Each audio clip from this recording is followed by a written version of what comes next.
মধ্যপ্রদেশের একটি ছোট শহর নন্দীপুরে রেয়াংশ নামের একটি ১৫ বছরের ছেলে থাকত। রেয়াংশ বাকি বাচ্চাদের মতো একেবারেই ছিল না। যেখানে তার সঙ্গীরা মাঠে ক্রিকেট খেলত বা মোবাইলে খেলায় ব্যস্ত থাকত, সেখানে রেয়াংশ কখনো পুরনো রেডিও খুলে তার কলকবজা দেখত অথবা ছাদে বসে তারায় ভরা আকাশের দিকে তাকিয়ে থাকত। লোকজন তাকে একটু আলাদা মনে করত। পাশের বাড়ির শর্মা আন্টি প্রায়ই বলতেন, এই ছেলেটা সবসময় চুপচাপ কেন থাকে, না ঠিক করে খেলে না হাসে। কিন্তু কেউ জানত না যে রেয়াংশের মনে সব সময় নতুন নতুন চিন্তা জন্ম নিত। তার ঘর ছোট ছোট তার, ব্যাটারি, পুরনো পাখার মোটর আর ভাঙা খেলনায় ভরা থাকত। তার মা সঙ্গীতা কখনো কখনো রেগে গিয়ে বলতেন, এই সব আবর্জনা কবে সরাবে? রেয়াংশ হাসত আর ধীরে ধীরে বলত, মা, এগুলো আবর্জনা নয়, এটাই তো আমার গুপ্তধন। তার বাবা রাজীব একজন সাধারণ সরকারি কর্মচারী ছিলেন। তিনি তার ছেলের চোখের উজ্জ্বলতা দেখতেন। তার মনে হতো যে এই বাচ্চাটি সাধারণ নয়। তিনি প্রায়ই বলতেন, সবাই আলাদা হয়, আর যে আলাদা চিন্তা করে সেই এগিয়ে যায়। একদিন স্কুলে বিজ্ঞানের শিক্ষক শ্রী সিনহা ক্লাসে একটি চ্যালেঞ্জ দিলেন। তিনি বললেন, আগামী সপ্তাহের মধ্যে যে ছাত্র এমন মডেল বানাবে যা বিদ্যুৎ সাশ্রয় করতে পারে, তাকে জেলা স্তরের প্রতিযোগিতায় পাঠানো হবে। পুরো ক্লাসে হইচই পড়ে গেল। কিছু ছাত্র সঙ্গে সঙ্গে ইন্টারনেটে খোঁজ শুরু করল, কেউ বইয়ের পাতায় উত্তর খুঁজতে লাগল, কিন্তু রেয়াংশ চুপচাপ বসেছিল। তার চোখে সেই গভীরতা ছিল যেন সে কোনো বড় চিন্তা ধরার চেষ্টা করছিল। তার মনে পড়ল যে তাদের শহরে অনেক সময় রাস্তার আলো দিনেও জ্বলে থাকত, ফলে বিদ্যুৎ অপচয় হতো। সে ভাবল, যদি এমন ব্যবস্থা করা যায় যে আলো নিজেই দিন আর রাত চিনতে পারবে, তবে কত বিদ্যুৎ বাঁচানো যেতে পারে। পরের দিনই সে নিজের ঘরে কাজ শুরু করল। পুরনো টর্চ থেকে একটা ছোট সেন্সর বের করল, ভাঙা পাখার মোটর থেকে কিছু তার নিল আর একটি ছোট ব্যাটারি জুড়ে দিল। অনেকবার তার ভুলভাবে জুড়ে যেত, কখনো স্পার্ক বের হতো, আবার কখনো কোনো কাজই করত না। কিন্তু রেয়াংশ হার মানল না। রাত দিন পরিশ্রম করার পর সে একটি ছোট যন্ত্র তৈরি করল। তাতে একটি আলোক সংবেদক বা লাইট সেন্সর লাগানো হয়েছিল, যা আলোর পরিমাণ চিনতে পারত। যখন অন্ধকার হতো তখন বাল্বটি নিজে থেকেই জ্বলে উঠত, আর আলো বাড়লে সেটি নিভে যেত। প্রদর্শনের দিন এলো। ক্লাসের সব ছাত্ররা নিজ নিজ মডেল নিয়ে এলো। কেউ সোলার প্যানেলের ছোট মডেল বানিয়েছিল, তো কেউ পাখার গতি নিয়ন্ত্রণ করার যন্ত্র। যখন রেয়াংশের পালা এলো, কিছু বাচ্চা তাকে নিয়ে হাসাহাসিও করল।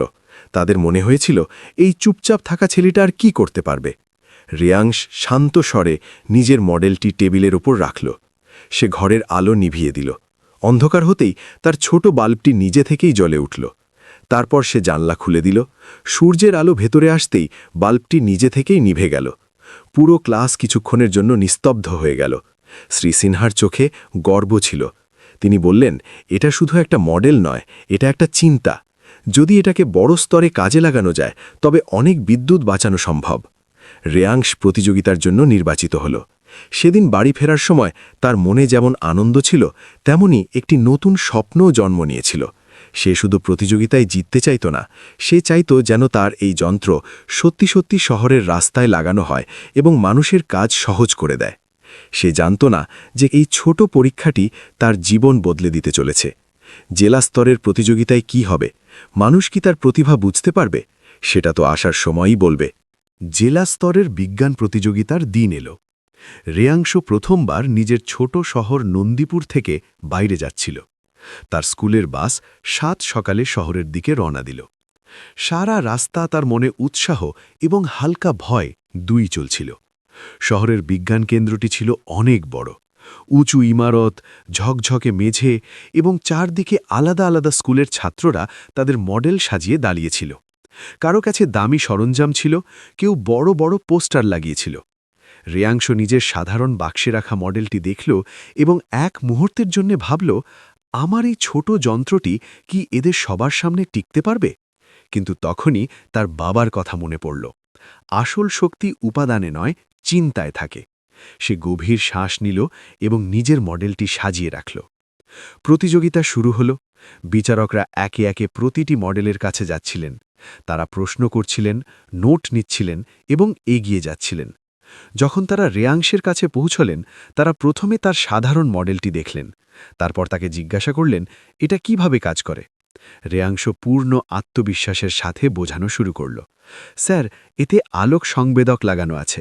যখন আশেপাশে আলো কমে যায় তখন এটি সার্কিটটিকে সক্রিয় করে দেয় এবং বাল্ব জ্বলে ওঠে। যেমনই দিন হয় এবং আলো বাড়ে, এটি সার্কিটটি বন্ধ করে দেয়। একে রাস্তার আলোতে লাগানো হলে বিদ্যুতের বড় সাশ্রয় হতে পারে। একজন বিচারক জিজ্ঞাসা করলেন, যদি আবহাওয়া বদলায় বা মেঘলা থাকে তবে কি এটা ঠিকভাবে কাজ করবে? রেয়াংশ সঙ্গে সঙ্গে উত্তর দিল, হ্যাঁ স্যার, আমি এতে অ্যাডজাস্টমেন্টের ব্যবস্থা রেখেছি, যার মাধ্যমে সংবেদনশীলতাকে নিয়ন্ত্রণ করা সম্ভব। বিচারকরা একে অপরের দিকে তাকাতে লাগলেন। তাদের মুখে সন্তুষ্টি দেখা যাচ্ছিল। কিন্তু প্রতিযোগিতা এখানেই শেষ হয়নি। হঠাৎ আয়োজকরা ঘোষণা করলেন যে এখন সব প্রতিযোগীদের একটি নতুন সমস্যা দেওয়া হবে এবং 1 ঘন্টার মধ্যে তার সমাধান বলতে হবে। সমস্যাটি ছিল গ্রামে কম খরচে জল বিশুদ্ধিকরণ কিভাবে করা যায়। সব ছাত্ররা চিন্তায় পড়ে গেল। কেউ বই উল্টাতে লাগল, কেউ ইন্টারনেটে খুঁজতে লাগল। কিন্তু রেয়াংশু শান্ত হয়ে বসে রইল। তার মনে নিজের শহরের ধারের বস্তিটির কথা মনে পড়ল, যেখানে মানুষ প্রায়ই নোংরা জল খেতে বাধ্য হতো। সে কাগজে দ্রুত ছবি আঁকতে শুরু করল। সে ভাবল, যদি একটি সাধারণ ট্যাঙ্কে জল জমা করা যায় এবং তারপর সেটি বালি, কয়লা আর কাঁকরের স্তরের মধ্যে দিয়ে পাঠানো যায়, তবে সেটি অনেকখানি পরিষ্কার হতে পারে। সে এমন একটি মডেল বানালো যা স্থানীয় উপাদানেই তৈরি করা সম্ভব। সময় শেষ হল। সব ছাত্ররা নিজ নিজ সমাধান তুলে ধরল। যখন রেয়াংশের পালা এলো, সে স্পষ্ট ভাষায় বলল, এই পদ্ধতি দামি সরঞ্জামের উপর নির্ভর নয়। গ্রামের মানুষ এটি নিজে থেকে তৈরি করতে পারবে। এতে অসুখ কম হবে এবং খরচও হবে না। পুরো হল করতালিতে ফেটে পড়ল। সন্ধ্যায় ফলাফল ঘোষণা হল। তৃতীয় এবং দ্বিতীয় স্থানের নাম ডাকা হল। রেয়াংশের নাম এলো না। তার বুক ধরফর করতে লাগল। তারপর ঘোষণা হল, প্রথম স্থানাধিকারী ছাত্র হল নন্দীপুরের রেয়াংশ। তার নিজের কানে বিশ্বাসই হচ্ছিল না। তার স্কুলের শিক্ষকরা খুশিতে দাঁড়িয়ে পড়লেন। রেয়াংশ মঞ্চে গেল, তাকে ট্রফি এবং প্রশংসাপত্র দেওয়া হলো। কিন্তু সবথেকে বড় কথা ছিল এই যে রাজ্য বিজ্ঞান সংস্থানে তাকে একটি বিশেষ প্রশিক্ষণ কর্মসূচির জন্য বেছে নিয়েছিল। যখন সে বাড়ি ফিরল, পুরো শহর তাকে স্বাগত জানানোর জন্য দাঁড়িয়েছিল। মানুষের চোখে গর্ব ছিল। সেই মানুষগুলো যারা তাকে অদ্ভুত মনে করত, আজ বলছিল, আমাদের রেয়াংশ তো কামাল করে দিল। কিন্তু রেয়াংশের মনে এখন একটি নতুন প্রশ্ন ছিল। সেই কি শুধু প্রতিযোগিতা জেতার জন্যেই জন্মেছে, নাকি তার আসল উদ্দেশ্য আরও বড় কিছু? রাজ্যবিজ্ঞান সংস্থানে তার নতুন যাত্রা শুরু হতে চলেছিল। সেখানে সে আসল চ্যালেঞ্জের মুখোমুখি হবে এবং হয়তো এমন কিছু সিদ্ধান্ত নিতে হবে যা তার জীবনের মোড় ঘুরিয়ে দেবে। রাজ্যবিজ্ঞান সংস্থানে প্রবেশ পাওয়া রেয়াংশের কাছে কোনো স্বপ্নের চেয়ে কম ছিল না। বিশাল গবেষণাগার, আধুনিক যন্ত্রপাতি, কম্পিউটারের সারি আর চারদিকে গবেষণায় মগ্ন ছাত্রছাত্রী। এসব দেখে তার চোখে এক অন্যরকম জেল্লা এলো। কিন্তু এবার চ্যালেঞ্জ শুধু মডেল বানানো ছিল না, বরং নিজেকে প্রমাণ করা ছিল। প্রথম দিনেই ডিরেক্টর মহোদয় সব নতুন ছাত্রদের বললেন, এখানে কেবল সেই টিকে থাকবে যে পরিশ্রমের সাথে সাথে সততাও রাখবে। বিজ্ঞান শুধু মস্তিষ্কের নয়, চরিত্রের খেলা। এই শব্দগুলো রেয়াংশের মনে গেঁথে গেল। কয়েক সপ্তাহ পরেই ছাত্রদের একটি বিশেষ প্রজেক্ট দেওয়া হলো। বিষয় ছিল কম খরচে সৌরশক্তিকে আরও কার্যকর কিভাবে করা যায়। এই প্রজেক্টে কাজ করার জন্য রেয়াংশের টিমে আরও 4 জন ছাত্র ছিল: আরিয়ান, নিখিল, সিয়া এবং তন্নি। শুরুতে সবাই মিলে কাজ করল, কিন্তু ধীরে ধীরে রেয়াংশ দেখল যে কিছু ছাত্র ইন্টারনেট থেকে তৈরি জিনিস তুলে এনে সেগুলোকে নিজেদের বলে চালানোর চেষ্টা করছে। তার এটা ভালো লাগল না। একদিন সন্ধ্যায় গবেষণাগারে আরিয়ান চুপি চুপি বলল, দেখো, যদি আমরা এই তৈরি ডিজাইনটা একটু বদলে জমা দিয়ে দিই তবে সময়ও বাঁচবে আর প্রথম স্থানও পাওয়া যাবে। রেয়াংশ চুপ হয়ে গেল। তার সামনে 2টো রাস্তা ছিল, একটি সহজ যাতে সাফল্য তাড়াতাড়ি পাওয়া যেত, আর অন্যটি কঠিন যাতে পরিশ্রম আর ঝুঁকি দুটোই ছিল। সে দীর্ঘস্বরে বলল, যদি আমাদের জিততে হয় তবে নিজেদের দমেই জিতব। নকল করে পাওয়া সাফল্য আসল সাফল্য নয়। কিছু সঙ্গী রেগে গেল। তাদের মনে হল রেয়াংশ প্রয়োজনের চেয়ে বেশি সৎ হওয়ার চেষ্টা করছে। টিমে উত্তেজনা বেড়ে গেল। পরের কয়েকদিন রেয়াংশ রাত অবধি পরীক্ষা নিরীক্ষা করতে লাগল। সে সৌর প্যানেলের কোণ অ্যাঙ্গেল এমনভাবে রাখার কথা ভাবল যাতে সেটি সূর্যের দিক অনুযায়ী অল্প অল্প ঘুরতে পারে। এতে শক্তি সংগ্রহ বৃদ্ধি পেতে পারত। সে পুরনো মোটর আর সেন্সরের সাহায্যে একটি ছোট স্বয়ংক্রিয় কাঠামো তৈরি করল। কিন্তু পরীক্ষার সময় মেশিনটি বারবার থেমে যেত। কখনো মোটর ফেসে যেত, কখনো তার ঢিলে হয়ে যেত। টিমের কিছু সদস্য বলতে শুরু করল, আমরা সময় নষ্ট করছি। রেয়াংশের মনেও এক মুহূর্তের জন্য সন্দেহ জাগল, সে কি সত্যি ভুল পথে যাচ্ছে? কিন্তু তার বাবার শেখানো কথা মনে পড়ল, সঠিক পথ প্রায়ই কঠিন হয়, কিন্তু শেষ পর্যন্ত সেই পথই সত্যিকারের জয় এনে দেয়। শেষমেশ প্রতিযোগিতার 2 দিন আগে তার মডেলটি পুরোপুরি কাজ করতে লাগল। প্যানেলটি সূর্যের আলোর দিক অনুযায়ী ধীরে ধীরে ঘুরত এবং আগের চেয়ে বেশি শক্তি সঞ্চয় করত। উপস্থাপনার দিন এলো। সব টিম নিজ নিজ প্রজেক্ট পেশ করল। কেউ ঝলমলে প্রেজেন্টেশন দিল, কেউ বড় বড় প্রতিশ্রুতি দিল। যখন রেয়াংশের টিমের পালা এলো, সে শান্ত স্বরে বোঝাল যে তাদের মডেল কিভাবে কম খরচে বেশি শক্তি দিতে পারে এবং গ্রামগুলোতে উপকারী প্রমাণিত হতে পারে। সে পরিষ্কার করে বলল যে এটি পুরোপুরি তাদের নিজেদের পরীক্ষার ফল।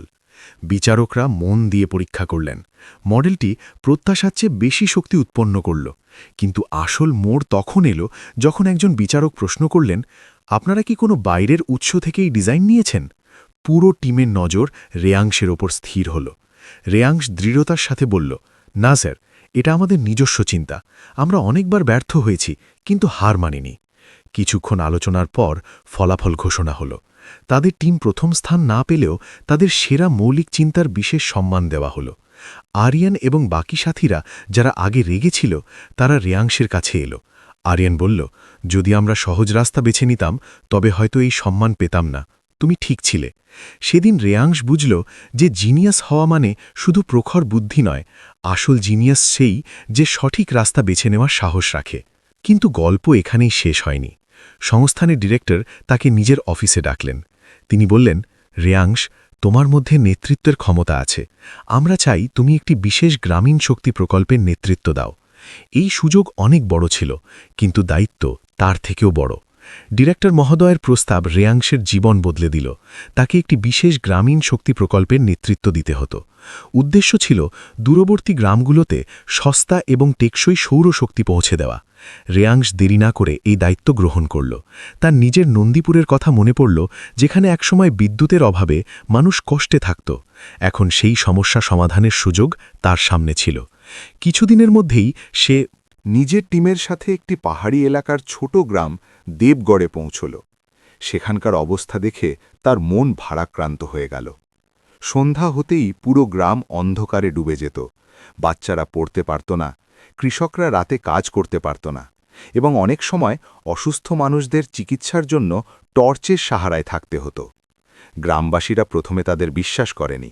এক বৃদ্ধ বললেন, আগেও অনেকে কথা দিয়ে গেছে, কিন্তু কিছুই বদলায়নি। রেয়াংশ বিনম্রতার সাথে উত্তর দিল, আমরা কথা দিতে নয়, কাজ করতে এসেছি। যদি আপনারা পাশে থাকেন তবে বদল নিশ্চয়ই আসবে। সে সবথেকে আগে গ্রামের যুবকদের একত্রিত করল এবং তাদের সোলার প্যানেল লাগানো ও তার দেখাশোনা করার প্রশিক্ষণ দিতে শুরু করল। তার বিশ্বাস ছিল যে স্থায়ী সমাধান সেটিই হয় যাতে মানুষ নিজেরা অংশগ্রহণ করে। কাজ সহজ ছিল না। পাহাড়ি রাস্তায় ভারী সরঞ্জাম নিয়ে যাওয়া কঠিন ছিল।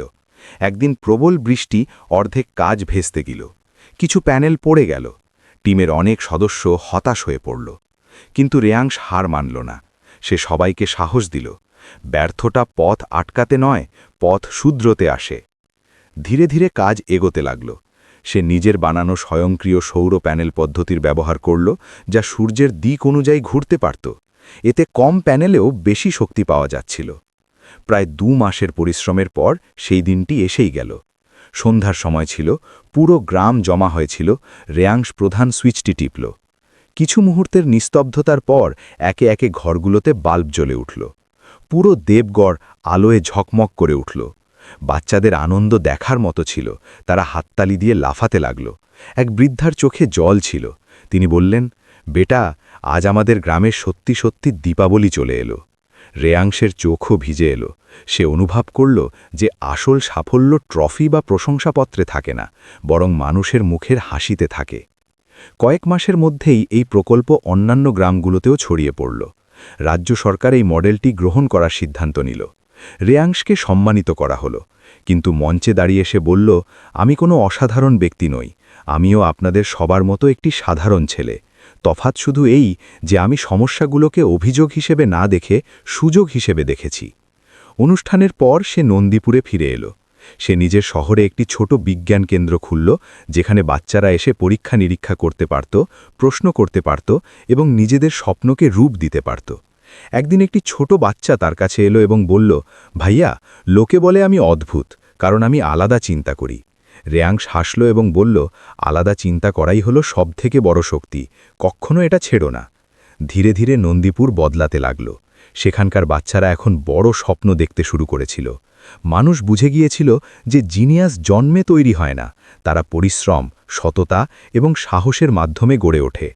রেয়াংশের গল্প পুরো রাজ্যে অনুপ্রেরণা হয়ে গেল, কিন্তু তার কাছে সবথেকে বড় আনন্দ এই ছিল যে এখন কোথাও কোনো গ্রাম অন্ধকারে নেই।